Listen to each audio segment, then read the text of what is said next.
Quick action minister भन्न चाहन्छु हाम्रो गृहमन्त्रीज्यू।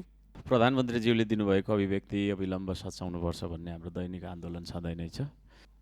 भारतको भूभाग चाहिँ हामीले बचाइदिनुपर्ने, हाम्रोमा चाहिँ डुबान गर्नुपर्ने। अब यो 100 वर्षसम्म 200 वर्षसम्म पर्खिँदाखेरि पनि लाल पूर्जा नपाउने यो कस्तो देश हो यो?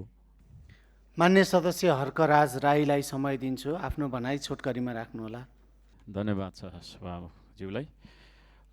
प्रधानमन्त्रीज्यूले दिनुभएको अभिव्यक्ति अविलम्ब सच्याउनुपर्छ भन्ने हाम्रो दैनिक आन्दोलन सधैँ नै छ र हामी आशा गरिरहेका छौँ तपाईँले त्यो अभिव्यक्तिलाई रेकर्डबाट हटाउने आदेश दिनुहुनेछ र हाम्रो भौगोलिक अखण्डताको रक्षार्थ तपाईँ उभिनुहुनेछ भन्ने विश्वास लिएका छौँ। र मैले यहाँ 2-4 कुरा राख्न चाहेको छु।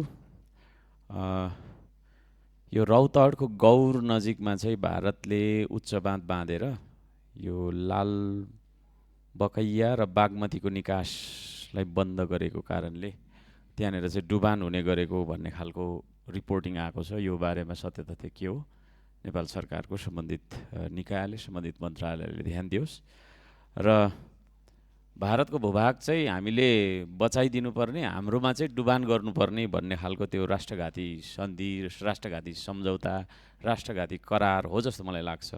त्यो विषयमा चाहिँ नि नेपाल सरकारले गम्भीर भएर खोजोस् र गर्नुपर्ने आवश्यक कार्य गरोस् भन्ने माग राख्न चाहन्छु।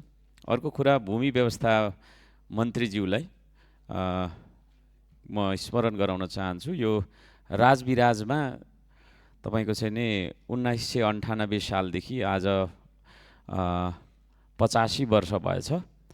85 वर्ष पहिलादेखि त्यहाँनिर चाहिँ तपाईको बिटौरी जग्गा भनेर चाहिँ तपाईको नगरपालिकामा कर तिरेर त्यहाँ 70 बिघाको आसपासमा बसोबास भइराखेको रहेछ। ती मानिसहरूले चाहिँ धनीपूर्जा मागेर आन्दोलन भएको 1 महिना करिब भइराखेको रहेछ। कहिले अर्धनग्न आन्दोलन गर्ने, कहिले के गर्ने, त्यो विषयमा सम्बन्धित निकायले, सम्बन्धित मन्त्रालयले, इभन सबै नेपाल सरकार सबैलाई म आह्वान गर्न चाहन्छु, आग्रह गर्न चाहन्छु, त्यो विषयमा त्यो आन्दोलन किन गरिरहेको छ भन्ने बारेमा चासो र चिन्ता देखाउनुपर्छ र आन्दोलनकारीको माग चाहिँ त्यहाँ हामीलाई धनीपूर्जा दिनुपर्छ भन्ने रहेछ। त्यो 85 वर्षदेखि होइन धनीपूर्जाको लागि आन्दोलन गरिरहनु यो तपाईँको चाहिँ नि के अरे अत्यन्तै अन्यायपूर्ण देखिन्छ। त्यसतर्फ नेपाल सरकारको ध्यान जाओस् भन्न चाहन्छु। भने 2017 सालदेखि रामधुनी सुनसरी 1 मा पर्छ सभामुख महोदय, त्यो मेरो चुनाव क्षेत्र पनि हो। त्यो सुनसरी 1 को रामधुनी 7 मा 64 बिघा भन्ने जग्गा छ। त्यहाँनिर चाहिँ त्यो बस्ती छ। त्यहाँनिर झोडा फाँडेर बसेको आज तपाईँको चाहिँ नि के अरे 66 वर्ष भएछ। त्यहाँ पनि त्यहाँका स्थानीयहरूले धनीपूर्जा पाउनुभएको छैन। अब यो 100 वर्षसम्म 200 वर्षसम्म पर्खिँदाखेरि पनि लाल पूर्जा नपाउने यो कस्तो देश हो यो? अचम्म लाग्छ। यो देशलाई चाहिँ नि अब हामीले निकास दिनुपर्छ। विकास मात्रै कुरा गरेर हुँदैन, निकास पनि दिनुपर्छ र त्यो निकासको पर्खाइमा, लाल पूर्जाको पर्खाइमा त्यहाँका बसोबास गर्ने बसोबासी स्थानीय दाजुभाइ दिदीबहिनीहरू बसिराख्नु भएको कुरा म नेपाल सरकार, सम्बन्धित मन्त्री, सम्बन्धित मन्त्रालयलाई जानकारी गराउन चाहन्छु।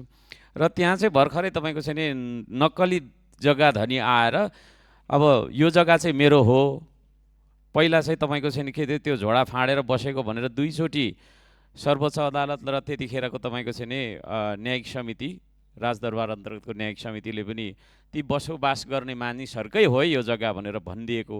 तर 81 अहिले चाहिँ आएर फेरि नक्कली जग्गा धनी निक्लेर जग्गा हाम्रो हो, कतिमा किन्छौ किन भनेर चाहिँ तपाईँको दुःख दिइराखेको भन्ने जानकारी आएको छ।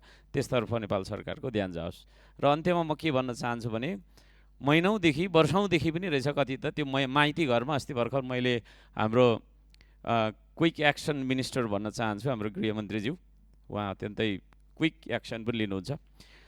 उहाँ आफै पनि त्यहाँनिर चाहिँ तपाईँको फिल्ड भिजिटमा जानुभएको थियो र म उहाँलाई अनुरोध गर्न चाहन्छु, उहाँ मार्फत सबैजनालाई अनुरोध गर्न चाहन्छु, त्यो माइती घरमा 10औं थरी मानिसहरू वर्षौँ वर्ष महिनौँ महिना त्यहाँ डेढै कसेर बसिराख्दाखेरि नेपाल सरकारले पक्कै पनि ध्यान दिनुपर्छ, सम्बन्धित निकायले ध्यान दिनुपर्छ र के खालको चाहिँ माग उहाँहरूले गरिराख्नु भएको छ भन्ने बारेमा ध्यान दिएर न्याय दिनुपर्छ भन्ने माग राख्न चाहन्छु। र यिनै कुराहरू छन् र अन्त्यमा फेरि पनि प्रधानमन्त्रीज्यू तपाईँको चाहिँ नि छिटो आएर यहाँ उहाँले आफ्नो अभिव्यक्तिलाई सच्याउनु हुनेछ भन्ने विश्वास लिँदै यति भन्न चाहन्छु। धन्यवाद छ।